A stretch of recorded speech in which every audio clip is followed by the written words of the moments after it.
So, this Spanish film, which indeed has been remade a million times for some reason, no idea why. I don't think I've ever seen another movie that has been remade for uh, so much, and the original doesn't seem to be that popular either. I mean, it's just something, but not exactly most well known. Yeah, but anyway, yeah, it was very thrilling. Yeah, I mean, as far as that goes, it kept me thinking. That's what's important, I suppose. Because ultimately, I mean, it didn't have a stupid ending like say Murder on the Orient Express or such. It's such a stupid ending. You know, it had a twist, but I liked it actually. I liked the twist. I liked how it happened, and it made sense as well. More importantly, you know. Um, and it did make me think from the beginning to the end pretty much, and I couldn't solve it. So that's it's sort of a good movie, isn't it? I mean, you can sort of see it, in hindsight, how he looked at him and such. So yeah, it made sense, doesn't it? I mean, at first I thought that they wouldn't just, outright, give it out and show whether indeed it is him or not. But no, soon enough, next within the first, I mean, 10, 20 minutes, they showed that he presumably didn't take the body. They showed that side of him, but of course he did also naturally, supposedly in private, admitted to doing something at least, So I was wondering what the movie was trying to go at, and of course it is essentially, yeah, from his own point of view. So the audience, I guess, is forced to take his point of view. I mean, mostly, obviously, it's his life that is shown, along with his former wives and stuff. But yeah, it's quite interesting then in a sense. Obviously, there was a missing link at the end, which is revealed then, which without which it's not really possible, I suppose, to really realize what is happening. Although I suppose, I mean, the fact there was a major event, it wasn't even mentioned at all. Well, it was mentioned, but obviously very, very little at the beginning. I thought it was just incidental. They're just talking about some random event that happened in the past. But no, no, it wasn't a random event. It was something that is very much integral to the story as well. So in this sense, yeah, just like they said, nothing happened by chance, and the nearly 2-hour movie is truly filled almost totally with something to do with the story.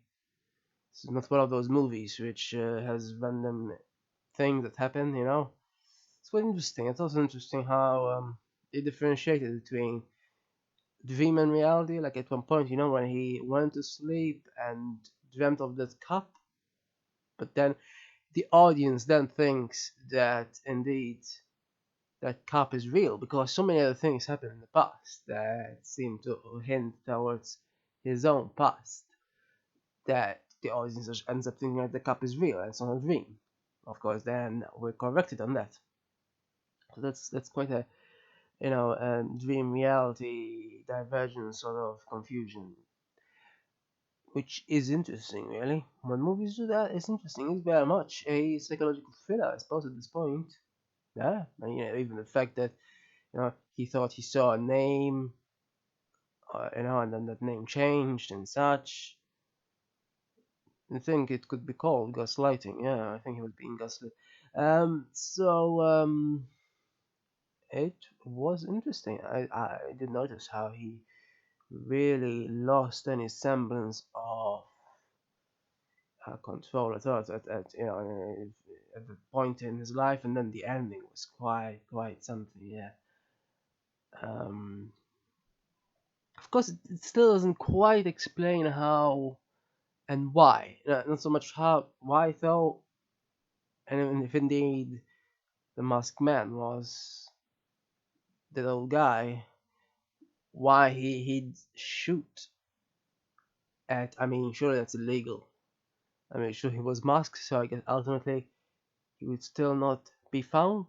But why would he shoot at a guard? I mean, sure, I guess he did that just to get the body away, but um, it's to fit that in along with everything else. It's a bit, yeah. I mean, I also thought a guard just aimlessly running away until he's actually hit by a car is a bit idiotic in a sense as well. I mean, I don't know. He should have probably just hit someone and called for backup. That's the point. Mm. Otherwise, what kind of god is he? So that's kind of a weak spot, I suppose, in a way. Not a lot, but you know, yeah. So what else? Hmm. But yeah, I mean, it's not. I'm not entirely sure why the telephone, the mobile phone was in the restaurant. I don't get the point. I mean, I know they went there a lot of times before, but why did the telephone need to be there? And I don't get it. It was it just so he could get him to take the vial and put it in his pocket for some reason. He really played with him a lot, which was mostly unnecessary, but I guess he just wanted it for the sake of vengeance, I suppose. So, but yeah, some things are still a bit unclear. Yeah, I suppose. I guess, yeah, I'm guessing. So I guess the phone might have been left there to make him think indeed that she was alive, or somebody stole it, I suppose, and he did that to make him confess. Even then, even with the confession, what difference does it make if the ending was as it was? So yeah, a bit strange at the same time, but it still mostly makes sense. Yeah, it's interesting, because in that sense, I mean, it really doesn't quite make sense fully until the very end. That's pretty much how it worked, for me at least. I suppose one could possibly guess it, but it is slightly difficult to do so. Obviously, I don't think anyone could guess though who Carla was. Right? That's a bit, no one can really guess, really. Um, but otherwise, I guess she could still be sort of an X factor, though, in sort of algebraic equation of what could be happening, of what reality could be. I suppose that's a thing. Not exactly, I guess exactly who she is, but yeah, it is a bit of a leap, to be fair. From him not remembering the number plate and his daughter then remembering years later and somehow finding him. That's a bit of a leap. That wasn't really explained very much. How he happened to be found and how like, there's people very easily forget faces and such. So the fact that he just happened to be found, they really went glossed over that for natural time wise, I don't know, reasons, I guess. But otherwise it still makes sense mostly. It's not, I mean, it's not superficial. So I guess, yeah, I can see why people were somewhat impressed and made a Brazilian remake, I suppose. It's still not very necessary though. I mean, they're just like, okay, there's an English one coming out as well. Or supposed to come out 2020. I don't know if it came out, but it's a bit over the top.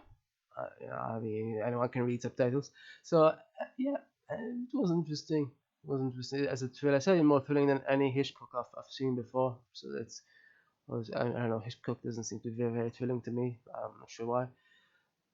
But yeah, it's mostly interesting, mostly not so much a horror either, but has elements.